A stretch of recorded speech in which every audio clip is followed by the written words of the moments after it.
They when I think you have to allow them. They will tell what experience that happened. There are the chief minister of Chhattisgarh. We wrote the chief minister of Chhattisgarh.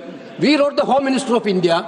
At least this nurses has to, this nuns has to be released. No action. Chief Minister is repeating the same version. The Chief Minister of Chhattisgarh is repeating the same version of Bajrang Dal.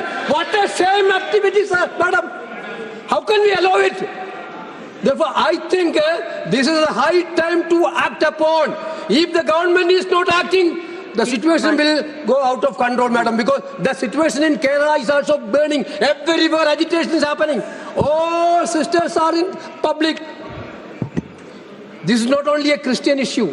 When, madam, 1 minute. When in Kerala, these people will attack Muslims. And they will try to make difference between Muslims and Christians. In other part of Kerala, they will attack Christians. Therefore, at least we need to tell this at least. You are also women, madam. 2 nuns, those who are doing services, are in jail without any reason, without committed any crime. How can it be? The government has to intervene. We need a clear-cut answer. Government have to intervene and they have to release immediately. Thank you, ma'am. Madam Chairman, Shri KC Venugopal MP माननीय सदस्य आप संक्षेप में रखिए इस विषय को please Yeah, I am very shortly speaking, ma'am. Sir, Madam Chairperson, Shri K C Venugopal M P ഇവിടെ ചൂണ്ടിക്കാണിച്ചതുപോലെ ഛത്തീസ്ഗഡിലെ ദുർഗ് റെയിൽവേ സ്റ്റേഷനിൽ നിന്ന് 2 കന്യാസ്ത്രീമാരെ യാതൊരു കുറ്റവും ചെയ്യാത്ത, യാതൊരു തരത്തിലും നിയമങ്ങൾ ലംഘിക്കാത്ത 2 കന്യാസ്ത്രീമാരെ നിയമവിരുദ്ധമായി ഛത്തീസ്ഗഡ് പോലീസ് കസ്റ്റഡിയിലെടുത്ത് അറസ്റ്റ് ചെയ്ത് റിമാൻഡിലാക്കിയിരിക്കുകയാണ്. മതപരിവർത്തനത്തിന്റെ പേരിലാണ് ജീവകാരുണ്യ പ്രവർത്തനങ്ങൾക്കായി ജീവിതം തന്നെ ഒഴിഞ്ഞുവെച്ച ക്യാൻസർ രോഗികളെ ചികിത്സിക്കുക, പാവപ്പെട്ടവർക്ക് സഹായങ്ങൾ എത്തിച്ചു കൊടുക്കുക, അങ്ങനെ ജീവകാരുണ്യ പ്രവർത്തനങ്ങൾ മാത്രം നടത്തുന്ന കന്യാസ്ത്രീമാരെയാണ് അന്യായമായി ഛത്തീസ്ഗഡ് ഗവൺമെന്റിന്റെ പിന്തുണയോടുകൂടി അറസ്റ്റ് ചെയ്ത് ജയിലാക്കിയിരിക്കുന്നത്. അതുകൊണ്ട് എത്രയും വേഗം ഈ കന്യാസ്ത്രീമാരെ ജയിലിൽ നിന്ന് മോചിപ്പിക്കണം. അതോടൊപ്പം തന്നെ അന്യായമായി പീഡിപ്പിക്കപ്പെട്ട ഈ സംഭവത്തെക്കുറിച്ച് അന്വേഷണം നടത്തണം. ഗവൺമെന്റ് ഓഫ് ഇന്ത്യ ഈ വിഷയത്തിൽ ഇടപെടണം. അതോടൊപ്പം തന്നെ ആഭ്യന്തര വകുപ്പും ന്യൂനപക്ഷ വകുപ്പും ഈ വിഷയത്തിൽ ഇടപെട്ട് സഭയിൽ പ്രസ്താവന നടത്തണം. മാഡം, ഈ രാജ്യത്ത് മതന്യൂനപക്ഷങ്ങൾക്ക് രക്ഷയില്ല, ക്രൈസ്തവർക്ക് രക്ഷയില്ല, കന്യാസ്ത്രീമാർക്ക് ജനസേവനം നടത്താൻ അവസരം കൊടുക്കുന്നില്ല. പാസ്റ്റർമാർ, മിഷണറിമാർ, വൈദികർ എല്ലായിടത്തും BJP प्लीज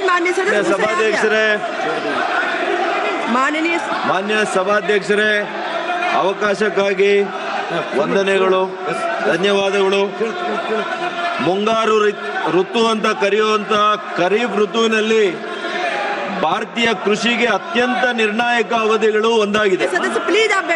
ಈ ಸಮಯದಲ್ಲಿ ನಮ್ಮ ರೈತರು ಭತ್ತ, ಜೋಳ, ನೆಲಗಡಲೆ, ಸೋಯಾಬೀನ್, ದ್ವಿದಳ ಧಾನ್ಯಗಳು ಇಂಥ ಪ್ರಮುಖ ಬೆಳೆಗಳನ್ನ ಬೆಳೀತಾರೆ. ಆದರೆ ದುರದೃಷ್ಟವಶಾತ್ ಜಾಗತಿಕ ದೇಶಗಳ ಕಲಹಗಳ ನಡುವೆಯೂ ಕೂಡ ನಮ್ಮ ಕೇಂದ್ರ ಸರ್ಕಾರ, ಮಾನ್ಯ ನರೇಂದ್ರ ಮೋದಿ ಅವರ ನೇತೃತ್ವದ ಸರ್ಕಾರ ಇವತ್ತು 8,13,000 ಟನ್ಗಳಷ್ಟು ಯೂರಿಯಾ ಇದನ್ನ ಕರ್ನಾಟಕ ರಾಜ್ಯಕ್ಕೆ ಕಳಿಸಿಕೊಟ್ಟಿದ್ದಾರೆ.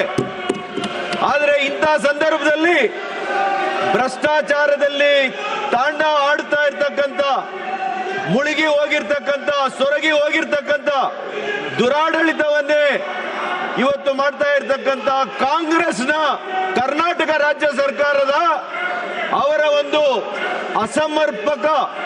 ಅಸಮರ್ಪಕವಾಗಿರ್ತಕ್ಕಂತಹ ಇವತ್ತು ಏನು ಆಡಳಿತ ಇದೆ, ದಾಸ್ತಾನು ಇದ್ದಂತ യൂറിയ കന്യാസ്ത്രീ വിഷയത്തിൽ ഇപ്പോൾ കോൺഗ്രസ് നേതാവ് കെ സി വേണുഗോപാലും കോടിക്കുന്നിൽ സുരേഷ് അടക്കമുള്ള അംഗങ്ങൾ ലോക്സഭയിൽ സംസാരിക്കുകയായിരുന്നു. നീതി വേണം, ആഭ്യന്തര വകുപ്പ് ഇടപെടണം.